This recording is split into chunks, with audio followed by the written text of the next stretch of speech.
Tonight on CreepAndQuill, a prince's masquerade cannot escape death's arrival in Poe's grim Masque of the Red Death. The Red Death. had long devastated the country. No pestilence had ever been so fatal or so hideous. Blood was its avatar and its seal, the redness and the horror of blood.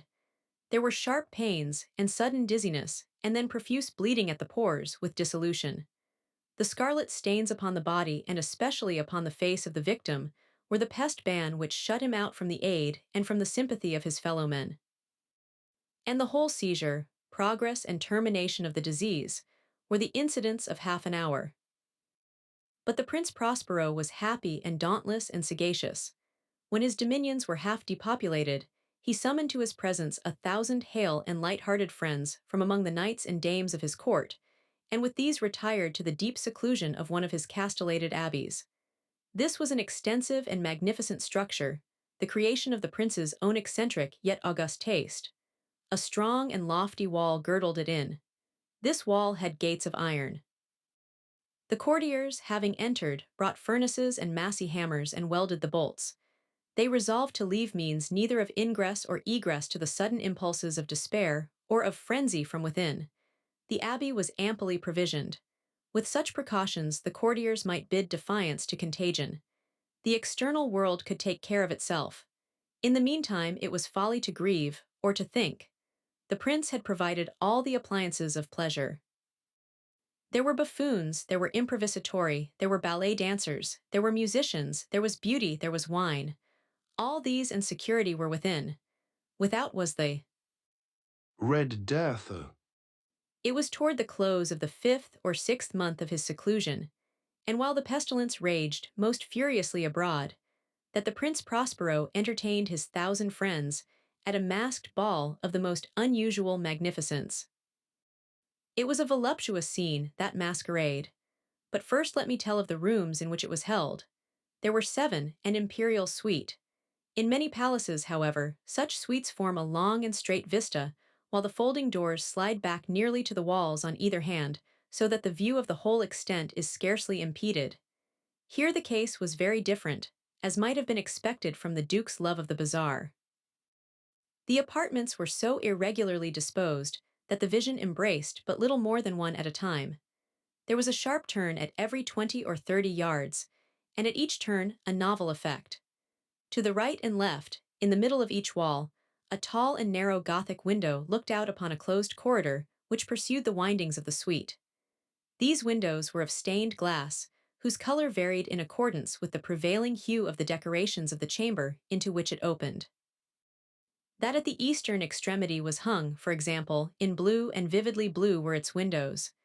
The second chamber was purple in its ornaments and tapestries, and here the panes were purple.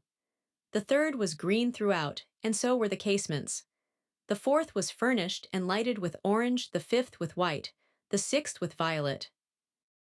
The seventh apartment was closely shrouded in black velvet tapestries that hung all over the ceiling and down the walls, falling in heavy folds upon a carpet of the same material and hue. But in this chamber only, the color of the windows failed to correspond with the decorations. The panes here were scarlet, a deep blood color. Now in no one of the 7 apartments was there any lamp or candelabrum, amid the profusion of golden ornaments that lay scattered to and fro or depended from the roof. There was no light of any kind emanating from lamp or candle within the suite of chambers. But in the corridors that followed the suite, there stood, opposite to each window, a heavy tripod, bearing a brazier of fire that projected its rays through the tinted glass and so glaringly illumined the room. And thus were produced a multitude of gaudy and fantastic appearances. But in the western or black chamber, the effect of the firelight that streamed upon the dark hangings through the blood-tinted panes was ghastly in the extreme, and produced so wild a look upon the countenances of those who entered, that there were few of the company bold enough to set foot within its precincts at all. It was in this apartment, also, that there stood against the western wall a gigantic clock of ebony. Its pendulum swung to and fro with a dull, heavy, monotonous clang, and when the minute hand made the circuit of the face, and the hour was to be stricken, There came from the brazen lungs of the clock a sound which was clear and loud and deep and exceedingly musical, but of so peculiar a note and emphasis that, at each lapse of an hour, the musicians of the orchestra were constrained to pause, momentarily, in their performance, to hearken to the sound, and thus the waltzers perforce ceased their evolutions. And there was a brief disconcert of the whole gay company, and while the chimes of the clock yet rang, it was observed that the giddiest grew pale, and the more aged and sedate passed their hands over their brows, as if in confused reverie or meditation. But when the echoes had fully ceased, a light laughter at once pervaded the assembly. The musicians looked at each other and smiled as if at their own nervousness and folly, and made whispering vows, each to the other, that the next chiming of the clock should produce in them no similar emotion. And then, after the lapse of 60 minutes, which embrace 3,600 seconds of the time that flies, there came yet another chiming of the clock, and then were the same disconcert and tremulousness and meditation as before. But in spite of these things, it was a gay and magnificent revel. The tastes of the Duke were peculiar. He had a fine eye for colors and effects. He disregarded the decora of mere fashion. His plans were bold and fiery, and his conceptions glowed with barbaric luster. There are some who would have thought him mad. His followers felt that he was not. It was necessary to hear and see and touch him to be sure that he was not. He had directed, in great part, the movable embellishments of the 7 chambers, upon occasion of this great fête, and it was his own guiding taste which had given character to the masqueraders. Be sure they were grotesque. There were much glare and glitter and piquancy and phantasm, much of what has been since seen in. Hernani. There were arabesque figures with unsuited limbs and appointments. There were delirious fancies such as the madman fashions. There was much of the beautiful, much of the wanton, much of the bizarre, something of the terrible, and not a little of that which might have excited disgust. To and fro in the 7 chambers there stalked, in fact, a multitude of dreams. And these, the dreams, writhed in and about, taking hue from the rooms, and causing the wild music of the orchestra to seem as the echo of their steps. And anon there strikes the ebony clock which stands in the hall of the velvet. And then, for a moment, all is still, and all is silent save the voice of the clock. The dreams are stiff frozen as they stand. But the echoes of the chime die away, they have endured but an instant, and a light, half-subdued laughter floats after them as they depart. And now again the music swells, and the dreams live, and writhe to and fro more merrily than ever, taking hue from the many-tinted windows through which stream the rays from the tripods. But to the chamber which lies most westwardly of the 7, there are now none of the maskers who venture, for the night is waning away, and there flows a ruddier light through the blood-colored panes, and the blackness of the sable drapery appalls. And to him whose foot falls upon the sable carpet, there comes from the near clock of ebony a muffled peal more solemnly emphatic than any which reaches their ears who indulge in the more remote gaieties of the other apartments. But these other apartments were densely crowded, and in them beat feverishly the heart of life. And the revel went whirlingly on, until at length there commenced the sounding of midnight upon the clock.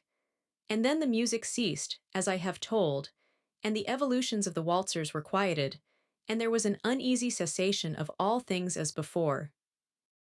But now there were 12 strokes to be sounded by the bell of the clock, and thus it happened, perhaps, that more of thought crept, with more of time, into the meditations of the thoughtful among those who revelled. And thus, too, it happened, perhaps, that before the last echoes of the last chime had utterly sunk into silence, there were many individuals in the crowd who had found leisure to become aware of the presence of a masked figure which had arrested the attention of no single individual before. And the rumor of this new presence having spread itself whisperingly around, there arose at length from the whole company a buzz, or murmur, expressive of disapprobation and surprise. Then, finally, of terror, of horror, and of disgust. In an assembly of phantasms such as I have painted, it may well be supposed that no ordinary appearance could have excited such sensation. In truth, the masquerade license of the night was nearly unlimited, but the figure in question had out-Heroded Herod, and gone beyond the bounds of even the prince's indefinite decorum. There are chords in the hearts of the most reckless which cannot be touched without emotion. Even with the utterly lost, to whom life and death are equally jests, there are matters of which no jest can be made. The whole company, indeed, seemed now deeply to feel that in the costume and bearing of the stranger neither wit nor propriety existed. The figure was tall and gaunt, and shrouded from head to foot in the habiliments of the grave. The mask which concealed the visage was made so nearly to resemble the countenance of a stiffened corpse that the closest scrutiny must have had difficulty in detecting the cheat. And yet all this might have been endured, if not approved, by the mad revelers around. But the mummer had gone so far as to assume the type of the Red Death. His vesture was dabbled in blood, and his broad brow, with all the features of the face, was besprinkled with the scarlet horror. When the eyes of Prince Prospero fell upon the spectral image, which with a slow and solemn movement, as if more fully to sustain its role, stalked to and fro among the waltzers, he was seen to be convulsed, in the first moment with a strong shudder either of terror or distaste, but in the next his brow reddened with rage. Who dares? He demanded hoarsely of the courtiers who stood near him. Who dares insult us with this blasphemous mockery? Seize him and unmask him, that we may know whom we have to hang at sunrise from the battlements. It was in the eastern or blue chamber in which stood the Prince Prospero as he uttered these words. They rang throughout the 7 rooms loudly and clearly, for the prince was a bold and robust man, and the music had become hushed at the waving of his hand. It was in the blue room where stood the prince, with a group of pale courtiers by his side. At first, as he spoke, there was a slight rushing movement of this group in the direction of the intruder, who at the moment was also near at hand, and now, with deliberate and stately step, made closer approach to the speaker. But from a certain nameless awe with which the mad assumptions of the mummer had inspired the whole party, there were found none who put forth hand to seize him, so that, unimpeded, he passed within a yard of the prince's person.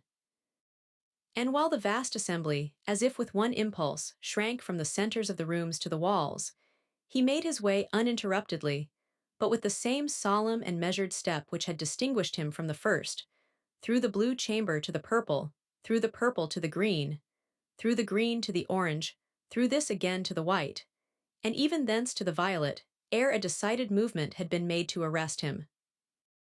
It was then, however, that the Prince Prospero, maddening with rage and the shame of his own momentary cowardice, rushed hurriedly through the 6 chambers, while none followed him on account of a deadly terror that had seized upon all. He bore aloft a drawn dagger, and had approached, in rapid impetuosity, to within 3 or 4 feet of the retreating figure, when the latter, having attained the extremity of the velvet apartment, turned suddenly and confronted his pursuer. There was a sharp cry, and the dagger dropped gleaming upon the sable carpet, upon which, instantly afterwards, fell prostrate in death the Prince Prospero.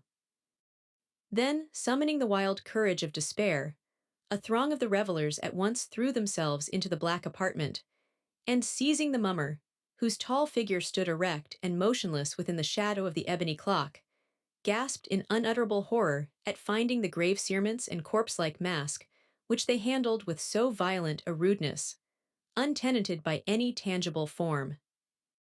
And now was acknowledged the presence of the Red Death. He had come like a thief in the night, and one by one dropped the revelers in the blood-bedewed halls of their revel, and died each in the despairing posture of his fall. And the life of the ebony clock went out with that of the last of the gay, and the flames of the tripods expired, and darkness and decay and the Red Death held illimitable dominion over all.